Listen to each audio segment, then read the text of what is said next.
Oh, good stuff. Well, it's nice to see you back. You've never been relegated from the Premier League with Palace, Fulham and West Brom. Can you do the same with Watford, having seen the boys now for a week? What do you think? Yeah, I think it's more than possible. I mean, I wouldn't have accepted the challenge had I not believed that we could help out and help the club to stay in the Premier League. So in that respect, I'm quite confident that the work we do will have an effect. But of course, the proof of the pudding is always going to be in the eating, and it's going to be very important that the players, react well, I suppose, to what we're asking them to do, and most importantly, that they can produce the level of performances that are going to be necessary, because this particular league, in terms of relegation, it's a dogfight. Sure. Claudio had some kind words for you when he was leaving. He called you a fantastic manager. Did you speak to him at all, and has Elton rung at all? I haven't spoken to either, but I would be really happy to speak to both. I mean, I regard Claudio Ranieri as a friend and have done since my days at Inter when he was the manager of Fiorentina. He's not only a good coach, he's a real gentleman, and of course his CV goes without needing any mention at all. And of course Elton John, or Sir Elton John, I mean, that's someone I would love to speak to. So if ever he feels he wants to speak to me, I should be available at any hour of the day and night. Roy, you worked for the Pozzo family back in the early 2000s at Udinese. Did you have any reservations about working for them again after what happened there? No, not at all. I mean, what happened there was certainly as much my fault as any I could attach to them. I don't know that I was ready to go back to Italy and take on the job that I'd agreed to do. But in many ways, our relationship then was not bad at all, I didn't think. And since that time, which is really over 20 years ago, I've spoken to Gino on many an occasion, and I've even spoken to his father. And so as far as I'm concerned, that's water long under the bridge and had no effect at all on me accepting this invitation to work for them again. You know, though, that life as a Pozzo manager is short expectancy-wise. At Watford, you're the 16th in a decade, and Sean Dyche, who you met on Saturday, was the first. What do you think of the churn at Watford? I don't really think much about it at all. I mean, obviously, when I was offered this job, it was on a very clear mandate.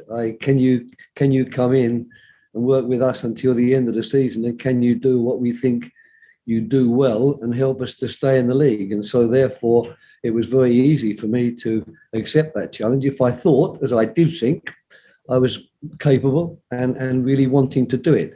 But I certainly don't intend to comment at all on the way the club and the board of the club decide they want to run their club in terms of managers. That will be entirely up to them. And I'm hoping they'll get behind me and the team in these next 4 months, because one thing is very clear: no one at Watford, supporters in particular, want the club to go down.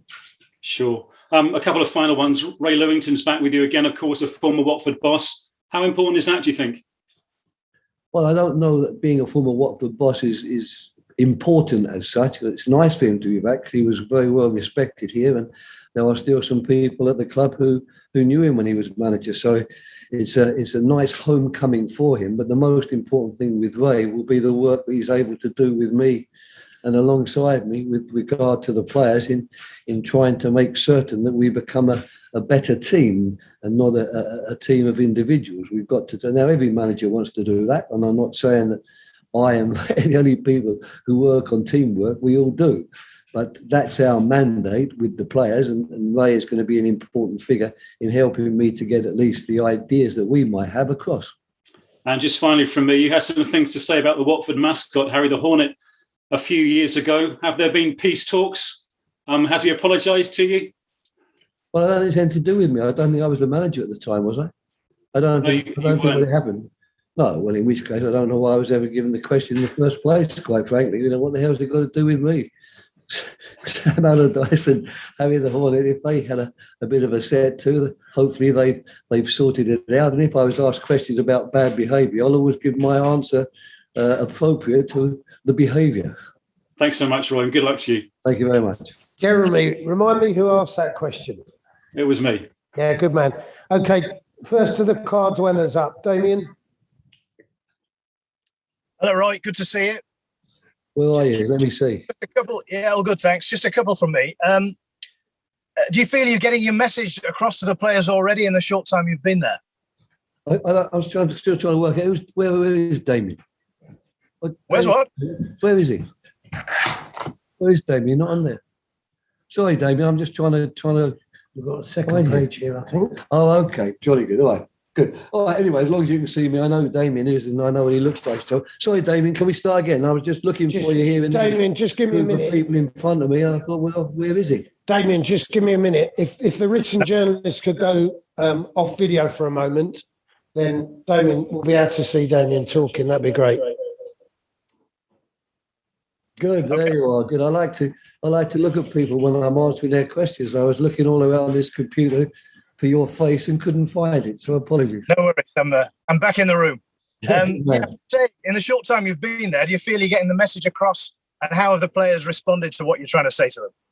Well, I've been very happy with the response, the enthusiasm and their diligence, the work ethic's very good. The spirit is fine. So I'm very happy with all of those things. When it comes to, are you getting your message across? Well, we'll find out in the next weeks and in the games. But I'm not certain, quite frankly, that Ryan and I could have done an awful lot more in this short space of time in terms of presenting, the type of thing that we'd like to see. But it's going to take more than a week or 8 or 9 days before I think we're going to look back and say, yeah, we're satisfied now. They really understand, in the same way, perhaps, that we thought the Crystal Palace understood what we were trying to do. But that was a 4-year process, not an 8 or 9 day process. How would you compare the sort of rescue mission, if you like, that you've got on your hands here compared to previous appointments at sort of Fulham and Palace? Well, I think it's pretty similar, really, to Fulham.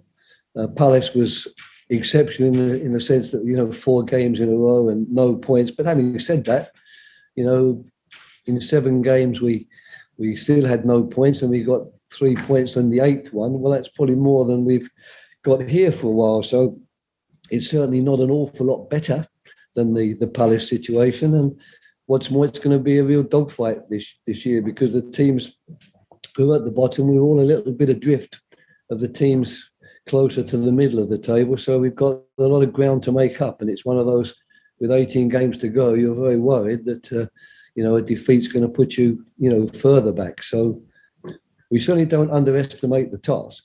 But then I know the board of the club doesn't underestimate the task either. They are realistic. They know that this is a big fight on our hands, but they believe that the quality of the players in the squad and that the club are good enough to keep them in the league. And they entrust, if you like, to Ray Lewington and myself the task of trying to sort of mould them into a team which will get points from the remaining 18 games. Thanks, Roy. Best of luck. And you too, Damien. Thank you. Cheers. George and then James. Thanks, Rich. Hello, Roy. How are you? Hello, George. Roy, when I look back to your Fulham days and you took over at Fulham 15 years ago and you had that unbelievable run towards the end of the season, you won at Man City and then you beat Portsmouth. Is this what you anticipate, a sort of another great escape? It's going to go down to the wire to keep Watford in the Premier League? Well, I'd really like to think that we could do without the drama and get ourselves enough points to avoid the enormous tension that we had at Fulham that time. And I think in the last 5 games, we took as many as 11 or 12 points. It was something quite incredible. I mean, you're not going to do that all the time. There's no doubt about it. So if we want to survive here, we better start getting our points tally moving in the right direction a lot quicker than that. I think that the magnitude of the task is around about the same. I don't think it's easy for any team that finds themselves in February at the bottom of the table or in the bottom 3 to be certain that they're going to get out of it. We've got to believe that the quality of the squad and the desire, if you like, of the players to keep the team in the Premier League is going to be good enough to get us out. And I was lucky enough at Fulham and lucky enough too at Crystal Palace and to a somewhat lesser extent at West Bromwich Albion to find the players there who are going to do that for the club. Did you ever speak to Watford since you left Palace about taking this job over the season? I just wondered whether you sort of think, if you took the job in November, you think you'd be clear of this relegation zone now? No, not at all. I mean, I think that the person that I'm replacing here for these 4 months is Claudio Ranieri, who is a top-class manager and a top-class guy into the bargain. So I'm certain that when Gino and the board of directors here decided that he was the right man for the club, I certainly, from afar, thought I could understand the decision and would even be prepared to congratulate them on it. Unfortunately, things panned out as they did. Claudio was the unfortunate man to be on the end of a really bad run of results, and the board decided they wanted a further change, which has opened the door, if you like, for me to come in and do what I will try to do in the circumstances to make certain that the team is still in the league, the club is still in the league at the end of the season. And no signings you've made. I know you've had a very short window of time to make new signings, but no new signings. Is that maybe, am I thinking, you're confident with what you've seen from your squad that you can keep Watford in the Premier League? Well, you're attributing a lot of things to me, which I certainly can't take any credit for at all. I had no input whatsoever in any of the signings that have come to the club, and I don't intend really to have any input either into if the club feels they've got to reduce the squad, as I know they've got to, and got to release players. The same again. I arrived on Tuesday, did 3 sessions, if you like, before the window, and did an awful lot of other things apart from the sessions in that time. But one thing that I didn't do was to sit with the board talking about the signings that need to be made or people who need to be left out. And in any case, the signings that the club wanted to make, they had made right at the start of the transfer window. And I'm in the same situation with those new signings as I am with many of the other players, learning to know them, learning to find out more about them, learning to find out how we can best use them. That's going to be our task. So I'm afraid when it comes to transfers, you can really strike my name off your list of potentials in terms of influencing it. Thank you. Good luck. Thank you. James. Hi, Roy. How are you?